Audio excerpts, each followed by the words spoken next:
finish line. You can't get there from here. Strap on your pee bag. Wide Army. Running with scissors. HWYRT.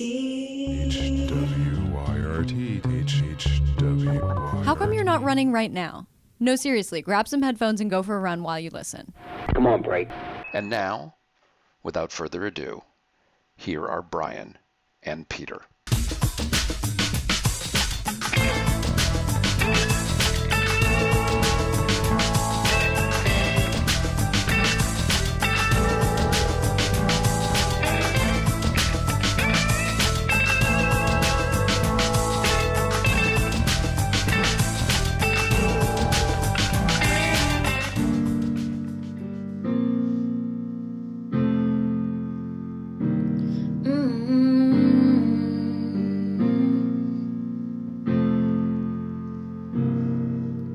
The shortest day of the year will be the longest run of my life.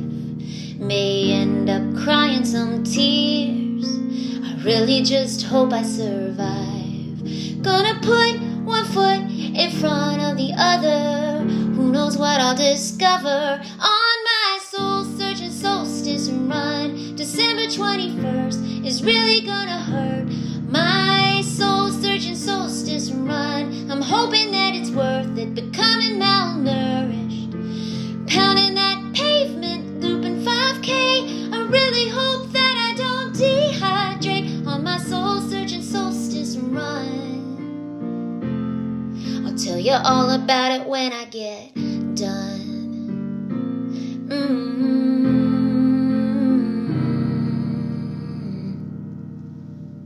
Peter, of course, that is the theme song by the wonderful Jen Schott for the Soul Searching Solstice Run. It's coming up. Coming up on the solstice. This year, December 21st, Saturday. December 21st. It's a Saturday. First time we've ever had this event on a Saturday. Anybody who wants to join us for one lap or many around Lake Quinnipiac in Wakefield, Massachusetts, just go, on the Googles and look up Fred's Franks hot dog truck. Look up Fred's Franks hot dog truck. Is that going to be our base camp? Well, I don't know if Fred will actually be there, but that is the parking lot. We can use that. We can use that parking lot. It worked out really well last year. We used to use an abandoned office building. I remember that. And there was like an overhang and a huge parking lot. Well, that has been removed. Yeah. And they're now building some giant complex. I don't know what the heck they're doing, but there's a lot of construction going on over there. Doesn't affect our path at all. No. Yeah, so we're at this sort of rando parking lot, it feels like, on the side of the road. But last year, of course, Fred did show up and serve some Franks. But there's also a bathroom at the Cumberland Farms across the street. Yep. Et cetera, et cetera. I mean, this is a, how shall I say it? Do-it-yourself? Do-it-yourself event. Like, bring all the food you need, bring all the drinks you need, bring change of clothes, some way to stay warm. It will likely get pretty cold by the time the sun gets down and we finish up. It could be very cold all day. Yeah. We don't know. Yeah. Currently in the Northeast, atmospheric river, it's going to be like 60 today. Yeah, but we're talking weeks from now, 2.5 weeks from now, 3 weeks from now. No, it's like a week away. Oh my gosh, are you serious? I'm not ready. It's this month? So what is your plan then? How do you attack that day? Okay. You have the most experience. I ran a better than expected half marathon this past weekend with Will the Brewer. Yeah, you did. And friend Kevin. Very nice. Congratulations, Kevin. Ran his first half marathon ever. Oh, wow. Really?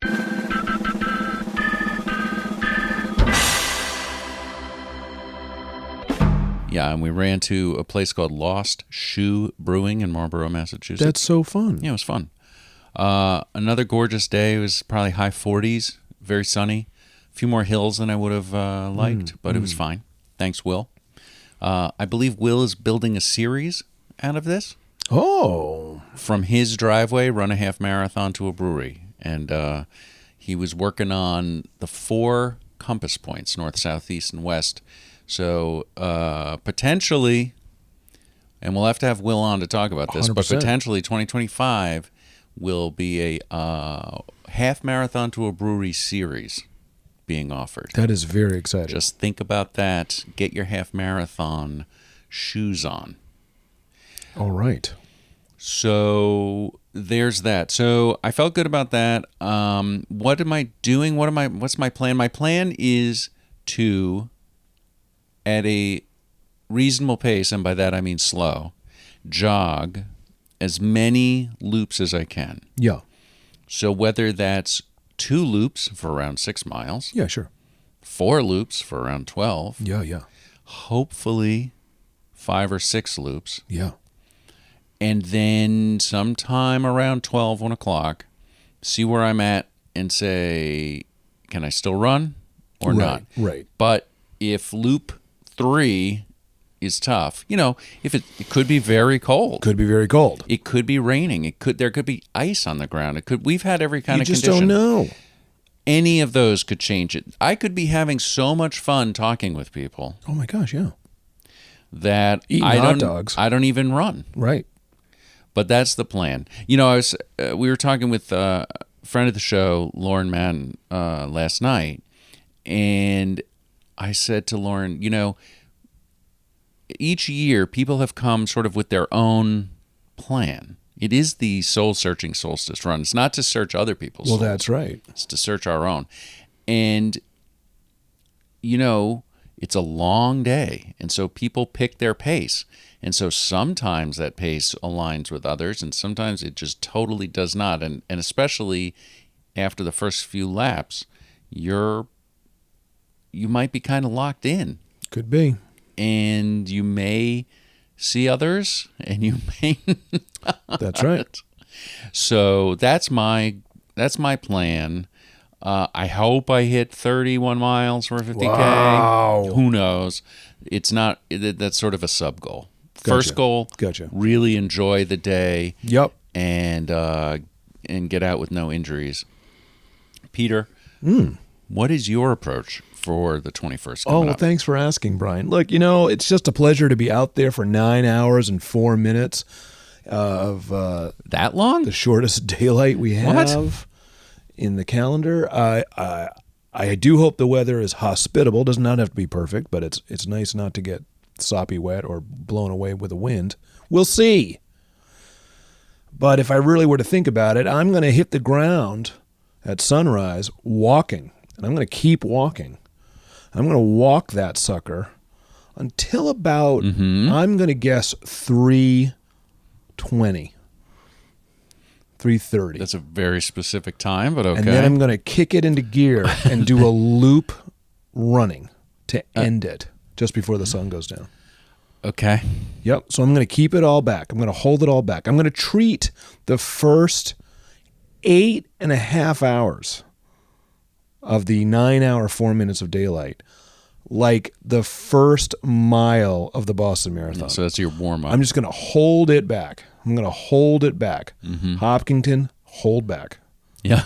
Hold back. And then I'm going to unleash holy hell in Wakefield around that lake. Just tear it up. I'm going to wreck the joint. I'm going to scream the whole way. Why wouldn't you? Well, of course. You will be, because Yes. you'll probably be in great pain. I'll be screaming, the sun's going down. It's going down. Each day gets longer after this. This was the hardest day. Right. I got in all the sunshine. Or Yeah. I'll be eating a hot dog. But something's going to happen there toward the end. I really do want to save it toward the end to see if I can just kick it up a notch. What's your feeling on it? What's your feeling on that? Only in my own experience, Sure. I might say you might want to try that around loop 3 or 4. Maybe noon. Yeah. The Not- end of the day, I think. I know, but maybe if it's if chilly, things- I want to get if warm. Things are going to start locking up. They're going to be locked up. If What if things they're are going not? to be sore, What they're if going to I'm be sore. What if I'm nice and fluid? It's a little like sprinting the last mile of a But training run. I'm famous for that, and that's That's how I true. really Well, hurt my hamstrings. that's true. Or I crankle it up, something. You burst into tears at the end of a marathon. Stop it. It was cathartic. That was a classic. Then I got COVID because I was so weak. I was so vulnerable. You just opened the gates. Yeah, we waited for that bus for an hour and a half, then got on the bus, was overcrowded, and somebody breathed into my nostrils.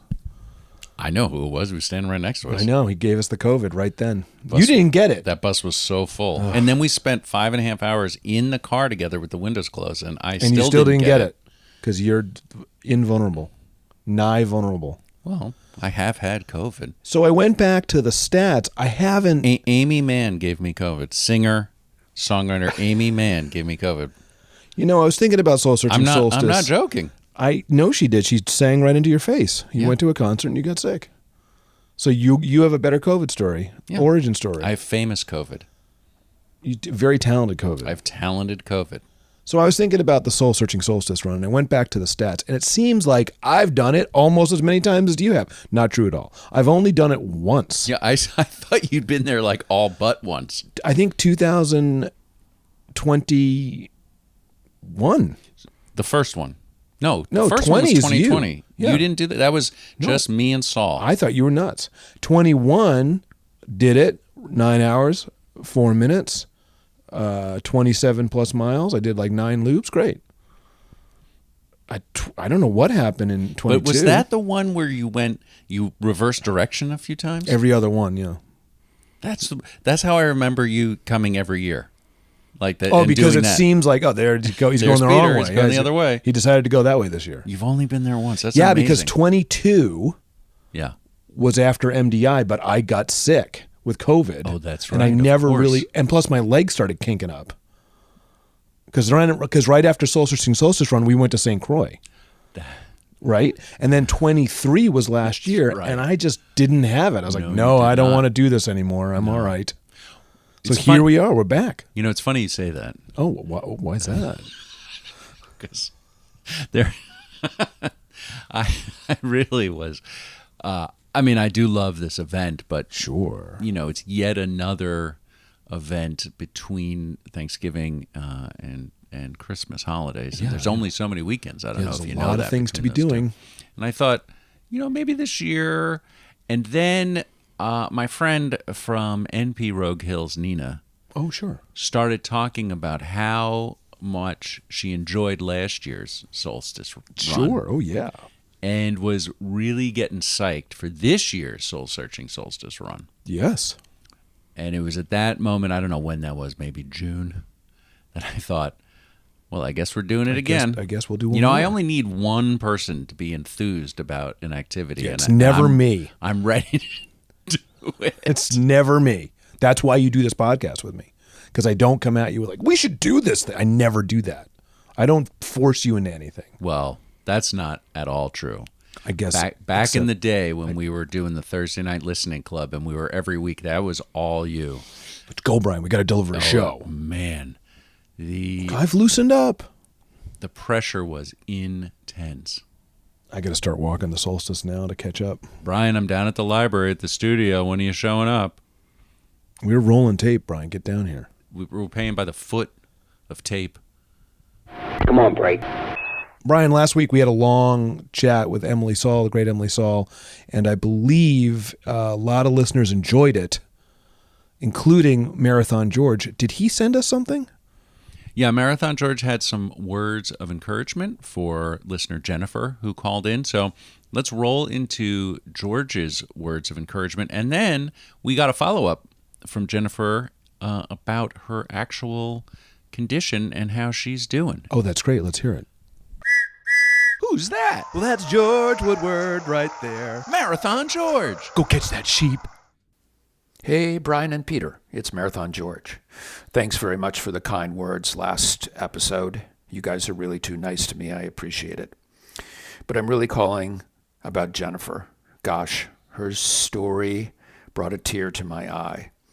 I'd like to share a perspective with you, Jennifer. In 2018 and 2019, Hope got sick and then she died. Running was a way to help me cope with the grief and the loss. That is, until I got hurt. And then, like you, I felt lost. I didn't know what would happen. I felt alone. I'd lost my community. But I slowly started trying to figure out how to get better. I worked with Dr. Brian Kent, friend of the show, to try and make some progress. And in one of those sessions, he heard me say, I'm never going to get better. And he was like, dude, if that's your attitude, you won't. You need to change your attitude. You need to be more positive. It reminded me that Emily Saul had once told me something to the effect of celebrate the moment. And by that she meant when you're doing something and it's going okay, enjoy that thing you're doing right then and there. So when I was able to start walking again after I went on a walk, I thought, hey, that was a great walk, rather than thinking, this really stinks. I want to be running, not walking. Or after I progressed a little more and could run a little and walk a little, when I was done, I thought, that was really great, rather than moaning and groaning that I should be running farther, I should be running faster. This is a long way to say, as you start your journey towards recovery, whatever that recovery looks like, your attitude will matter. I know it's hard, really hard, and particularly this early in the process. But it's not all that you want, but it's something, and you need to celebrate those some things. Try to be positive. It's hard. I still work on it all the time. I thought this morning as I was running up a hill, I'm really, really lucky. I can get out there and do this thing. So, Jennifer, I'm cheering for you. Good luck.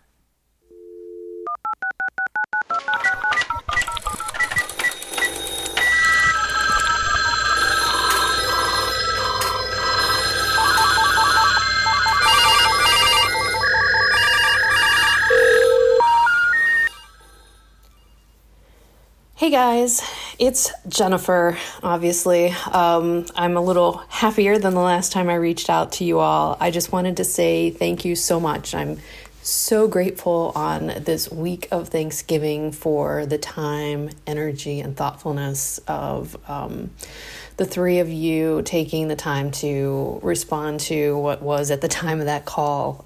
It was painful just to listen to how upset I was. I think there were a number of things that you each said in your response that were extremely powerful and meaningful to where I was and where I am. I would just like to say, yes, Peter, you are right.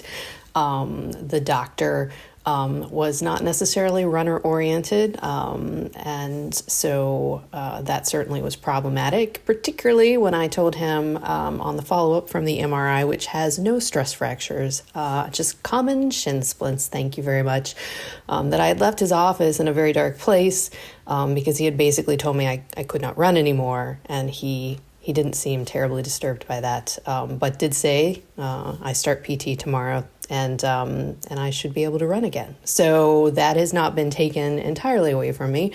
I also do have a tendency with my cognitive distances to go all or nothing. So it was probably one of the things I've been working on. I will say that two things that you mentioned, Emily in particular said, the accomplishment of the training. For some reason, that didn't seem to be important at that time. And honestly, having run 3 in the past and having had plans to try and get in, I have a lottery entry for Berlin. I had a lot of plans to run all of the 6 majors, now 7.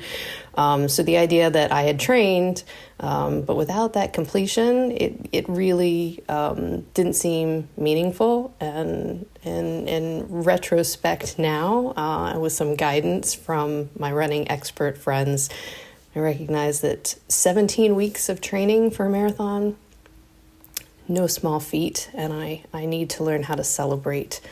I need to learn how to celebrate things that don't end with a participation medal. So I also appreciate the feedback about identity, because until that moment I had not become fully aware of how tied up my identity was. I mean, I knew I was a crazy runner, but I did not realize how tied up I was in the value and what it meant to be a runner for me personally, and how hard it would hit me to have that taken out of the mix of options. It's one thing to retire willingly. It's another to be forced into retirement. And so I'm grateful that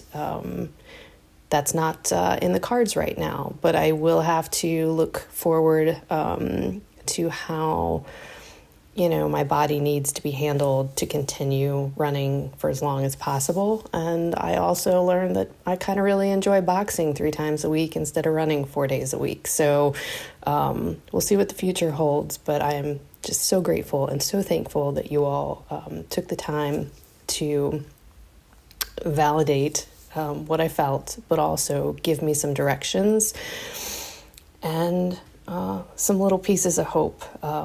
It was a rough go, and I suppose there may come a time where I will eventually have to put my running shoes away, but it is not now. And until that time, I'm going to trudge forward, hopefully wisely, definitely safely, and definitely with a team of medical professionals who are runner-oriented. The first question I asked was, is the PT you are assigning me runner-friendly?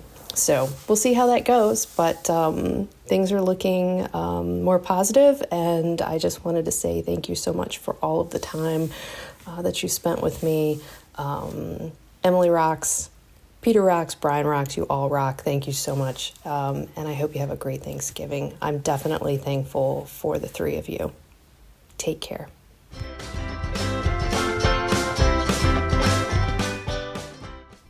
So that's even better news than I think we could have expected from Jennifer. I will tell you that I thought when we were recording the original conversation with Emily, I thought, wow, what if, like, for real, she's done?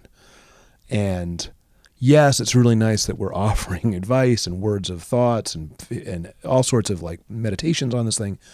But boy, what if she's just never going to ever get even close to any? And I'm so glad to hear that, right, go to another doctor. Go to a doctor who actually cares about running and understands the mindset of an athlete, like blah, blah, blah. Like, that's all great. So, phew. Well, because I was really worried. And it is hard not to do the event that you did all that training for. Yeah, and that the marathon is such a tremendous amount of training. But congratulations to Jennifer for training and being ready. Yes. And, stumbling block. And now there will be another one, and you'll be able to train for another event. So I'm so glad. I'm so glad she reached out. Oh, I'm so glad she followed up. Oh, my goodness. Yeah, it's really great. So, not to turn it back to me at all. Thanks, George, Jennifer, and Emily, of course. So great. But I wanted to say I did run a half marathon last weekend. I don't know if you remember from the beginning of the show where we ran to this brewery. Oh my God. But that was nice. But and I was invited. Oh wait, I hear something. What is that noise I hear? Oh, don't.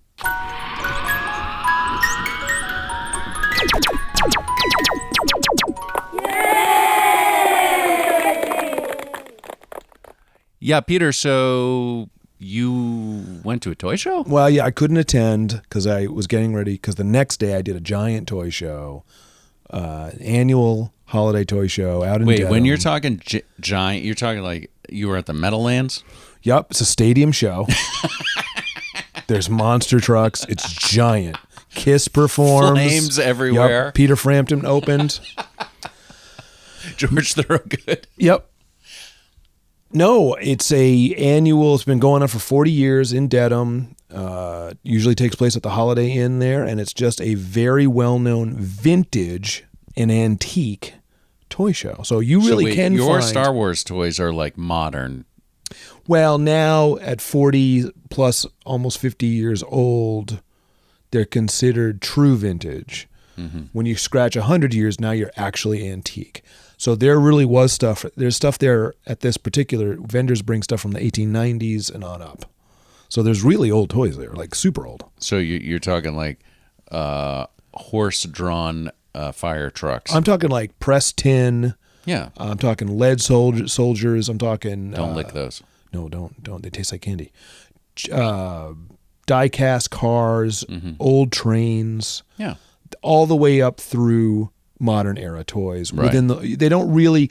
The organizers of it don't really want to see anything from the 90s to now. Everything should be 80s or earlier. Got it. Because that stuff is really considered now true vintage. You know, not only Star Wars things, which ushered in sort of the modern era, but G.I. Joe toys or Transformers are huge now. That's so interesting. And well, again, it's that, you know, the generation that is turning nostalgic. So speaking of that, you often talk about these toy shows as being mostly men of a certain age with hair of a certain color, if they still have any, basically selling back and forth to each other. Yeah, there's a lot of horse trading in the first fill hour. out their own personal collections. Correct. Is this what it was like at this particular Dedham Super Sale? I would say the first hour very much is that, because this particular show allows early birds to come in at the exact same moment we get to go in to set up. So people pay a premium to walk around as men of a certain age are unpacking boxes of a certain age full of toys of a certain age, and then they pull out dollars and they pay. They still use the hard backs? I'm going to say this. We know from the past that there have been a lot of credit card, PayPal, or Venmo payments. Nada. Everything at this show is cash. 100% cash. I meant to say hard cash greenbacks, but I said hardbacks, which I don't know what that is. I don't know what hardbacks are. Is that like a form of token or gold bar? Yeah, that's it. Hardbacks. Yeah, no, all cash, which I appreciate. Yeah, I mean, there's some trading happening in the beginning. There's some deals that go down. And then the general public is opened up 2 hours later. So you weren't selling toys to children, is what you're saying? No, I would say it's because of the fragility and price of many of the items. Children aren't frowned upon, but the people who would bring the children know, like, yikes, if my son touches this fire truck from 1922 and it falls on the ground, I owe $1,000. This is a toy show. No kids allowed. Having said that, my partner and I, Chris, at this show, we always try to have stuff low to the ground that if kids are coming up, they can absolutely touch and are very affordable. You know, they're bags of action figures or other play sets, $5, $10. Well, look at you being honoring your audience. Well, you should, because in fact, one of the best things I sold was to another friend of mine who I've known for years.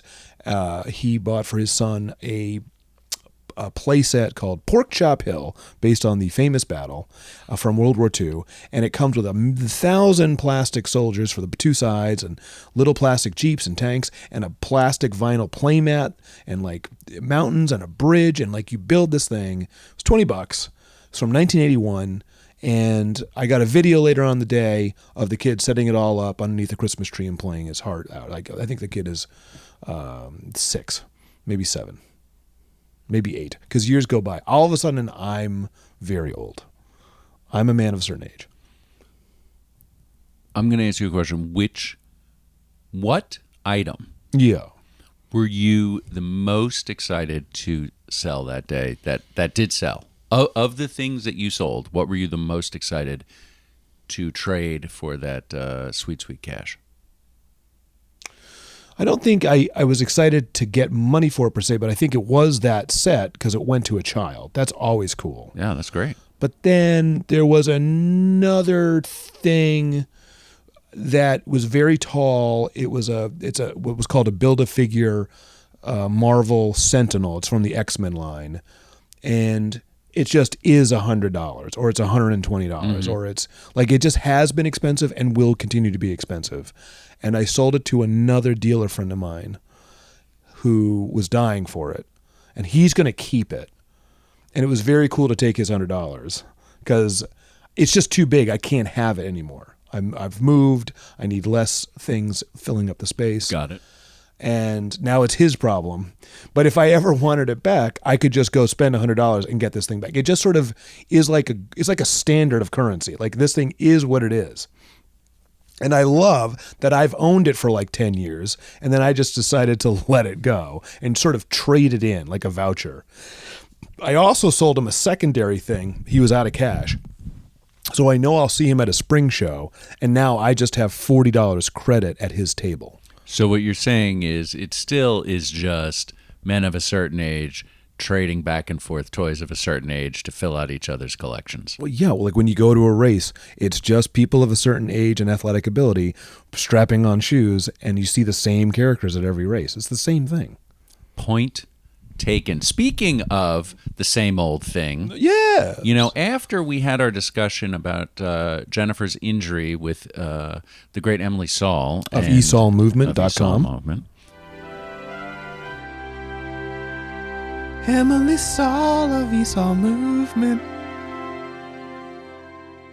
Right, that Emily Saul, and you and I, we just kept talking with the mics on. Yeah, we couldn't stop talking. We talked for like another 45 minutes. And, I listened to it. I was going to throw it away. I was going to be just fall to the cutting room floor. You were going to recycle the audio. But I listened to it, and I was like, I was interested in what we were saying. Yes. This doesn't happen very often, Peter. No.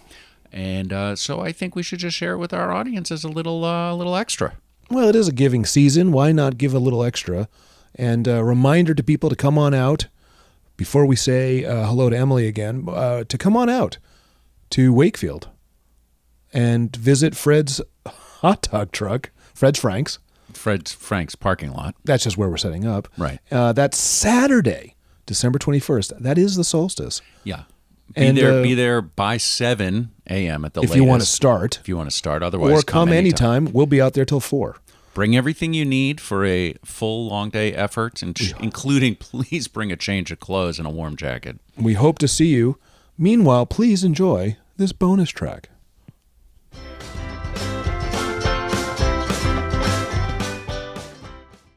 How do you cope, strategize, move through, feel, allow? Yeah. That's the real. That's a real. That's a real. That's a real. That's not made up. No, that's real. That's real. So real. Guys. Oh, God. Peter, are you running currently? I'm not right now. I'm sitting on the ground in my mama's house, but I do run. Yeah. You're on? Why isn't this a video? I am running. I've returned to running. My mileage is not good. If I do 10 miles in a week, that's a lot. Well, then congratulations on doing a lot of running. Well, thanks so much. Mm-hmm. But yeah, I am back, and it feels good. And yeah, it feels good. I'm very excited for the solstice in a way that I haven't been really. So that's nice. It feels good that's what I'm saying. Like it preoccupying my mindscape has been good.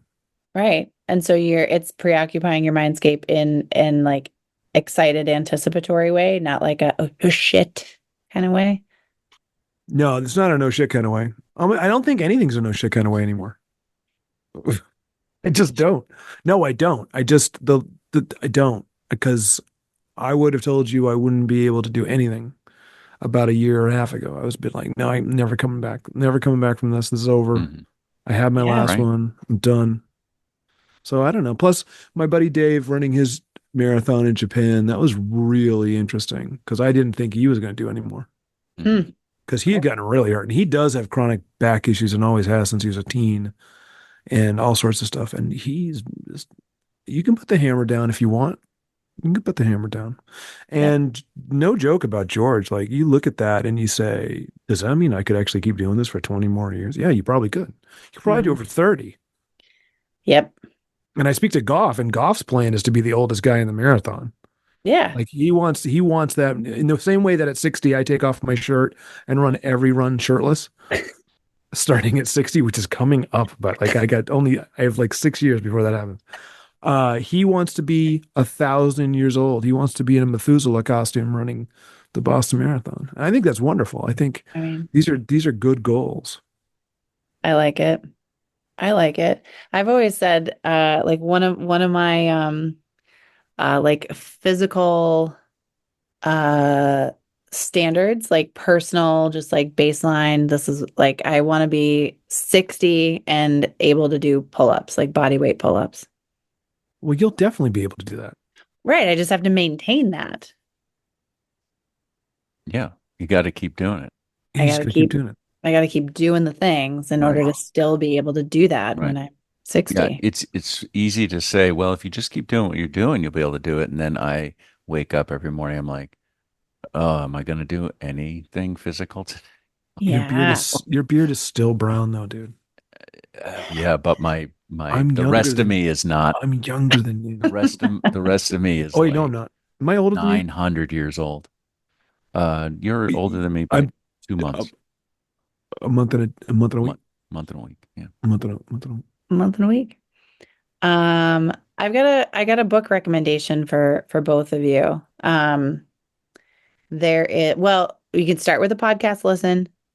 If you like it, you can go to the books. But there is the guest, her name is Ellen Langer. Ellen Langer. And the podcast would be the Rich Roll podcast that Heard of it. she was on. And that came out somewhere early 2024. So like January, February, somewhere around there. I listened to it while I was rucking up and down the hill training for the Grand Canyon. So that's why I know the context. The important thing that determines our health. The mindful body. Is that? Yeah, she's like at Harvard or Yale or something. She is at Harvard. Yep. She's Okay. Yeah, I did listen to her. I'll give that a second listen. So that that podcast is a good introduction. There's two books of hers that I've read. One is called, I believe it's called The Mindful Body. That was the one that she was like on the podcast to talk about specifically. And then 20 years earlier, she wrote a book called Mindfulness.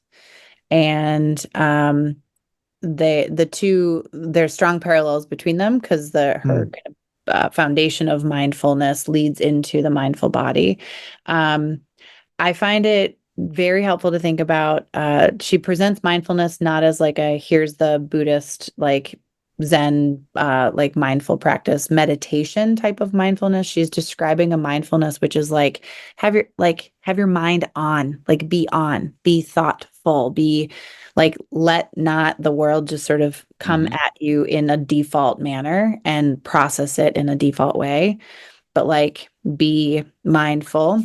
And her mindful body book is more focused on kind of the application of that mindfulness into our like physical health and well-being. And so even a couple of things that kind of came up in our conversation today, like, well, age is going to blah, blah, blah, like it's going to have that effect.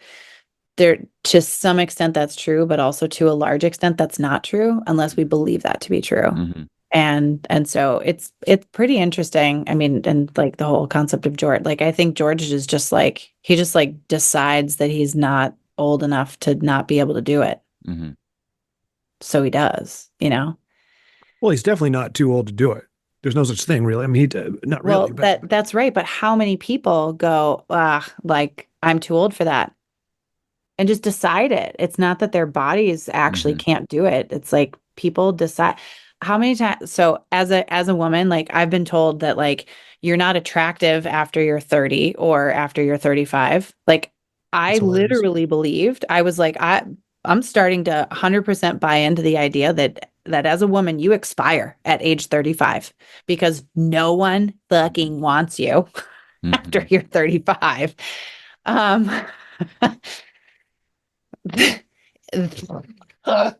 So bad. Unfair. It's this black hole of like you just don't even exist anymore. The idea of like what happens when you turn 40, what happens when, like all these sort of milestones of age start to tell us certain things about what we're like allowed to or what we're supposed. So we actually start to expect a a certain amount of like decline or disability or that sort of thing. And like the whole point is that's not necessarily true, and that our minds have a way, way, way bigger influence on how we actually feel and how we function than we realize. So just throw that out there in the context of the conversation. So I was going to jump in and say, well, you have to adjust to the realities that happen. And that's where I tend to have my most difficult periods. Yeah. But you're saying not necessarily. Well, reset expectations maybe because you learn more. No, you don't learn more. You can't do it. You can do a version of it. Well, and that's what I'm saying about resetting expectation. I'm not saying reset expectations like how fast can you run a mile? I'm talking about like what it takes to keep doing something at a level. All right. Sorry.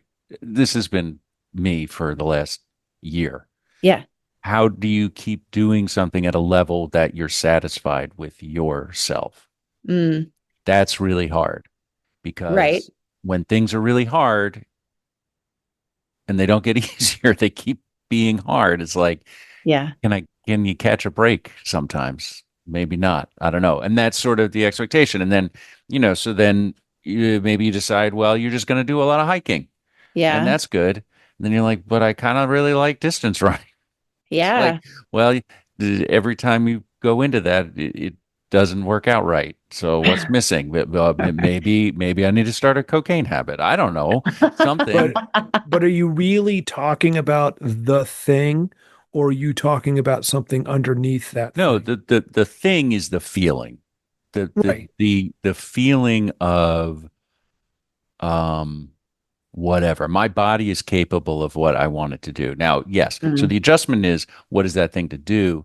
My issue right now is I don't really understand what my body's doing.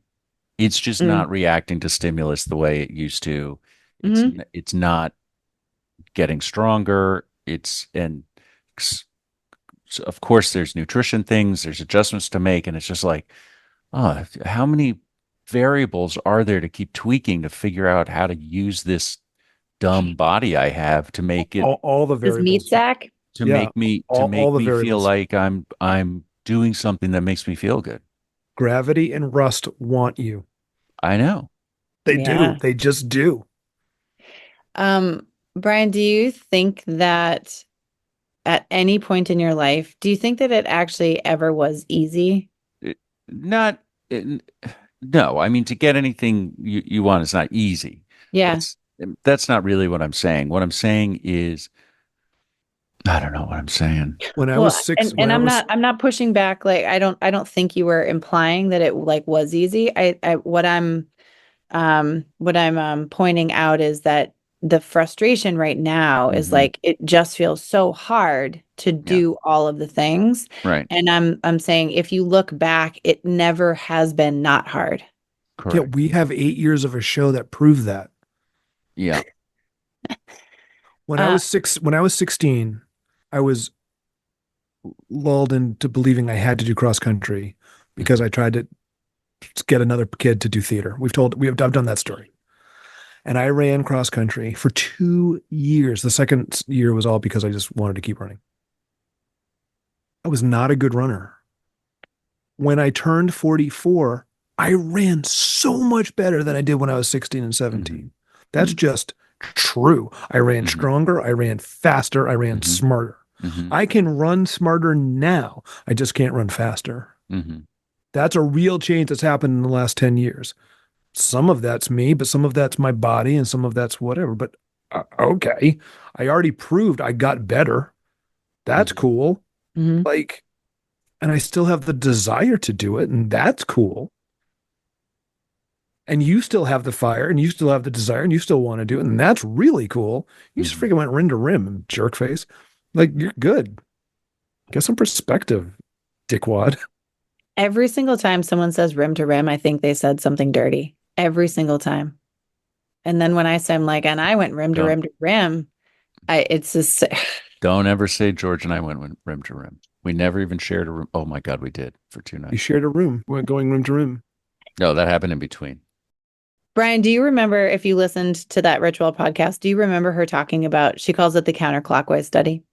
Yeah. Where they they had 2 different sets of people, and one they lived as if it was when they were in their 20s, and then the Mhm. other was they they had all the surroundings just like the other people, radio shows, newspapers, Yep. clothes, as if they were in their 20s, except they were meant to think that they were actually still in their 70s, but living in a facsimile of their 20s Right. And I think it was 20 years earlier. So it was or like 20s, even being whatever. 50. Yeah. Yeah. Like And 50 instead of 70. right. Mhm. And the result, if I remember right, was the people who were said, pretend that you're 50.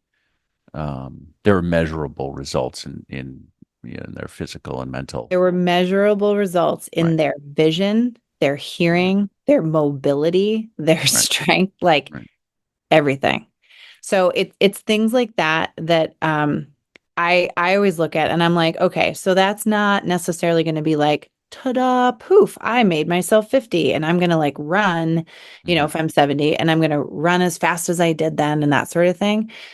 But what it points at for me is even something, take like a concrete like application of that, that if you remember being 25, 27, like running around playing frisbee and the sort of like ease with which you used your body, like when you wake up in the morning you go, am I going to do it today? Like get yourself into the mindset of being that 27-year-old who can't wait to go do it, and then like practice being in that mind. So last night, Andrew and I went to see Letters to Cleo at the Paradise. So we were reliving our 20s in that way. Then I woke up this morning and felt all of my 53 years. No, I'm kidding. Actually, I felt great. Maybe that's the secret. I mean, that's the kind of thing that I would say, like, go play with that. Go experiment with it. Like, what do you have to lose? No, it's true. I used to do a lot more sort of vision. Yeah. What do you call that? Visualization. Visualization work. That was very, very helpful. Yeah.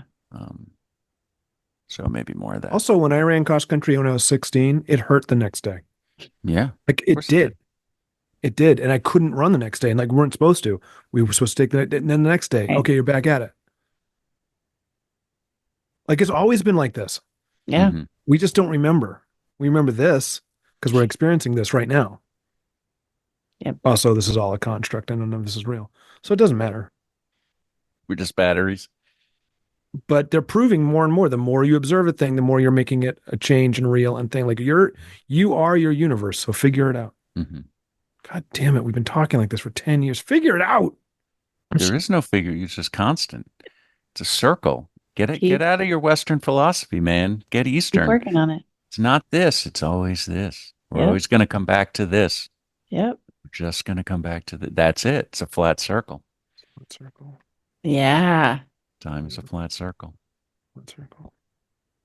You know what I tell people a lot to do? It, like I even mentioned it somewhere in the last hour and a half, is until you actually have more information, do not build a narrative and choose to live in that untrue narrative until it is actually real. And like, we'll see. We'll see. We'll see. We've been terrified before about a lot of different things, and somehow we're here. So that, to me, is a hopeful thing. We will figure out what we do next. I agree. Thanks, everybody. This was great. More soon. Guys, great to see you. Likewise. Take care. Peter, Have a wonderful rest of your weekend. the Rogue Hills. Yeah, he keeps telling me there's donuts at the end. Yeah. They're so good.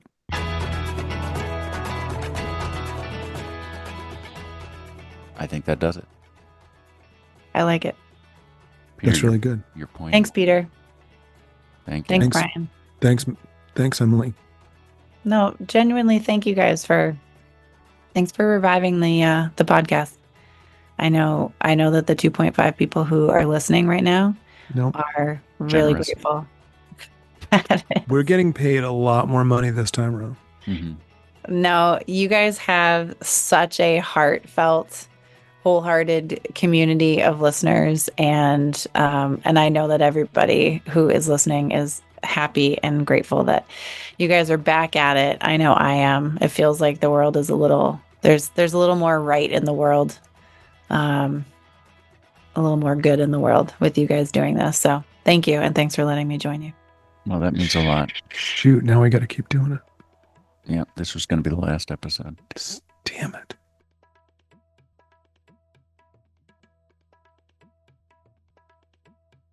Bye. Bye, Bye. everybody.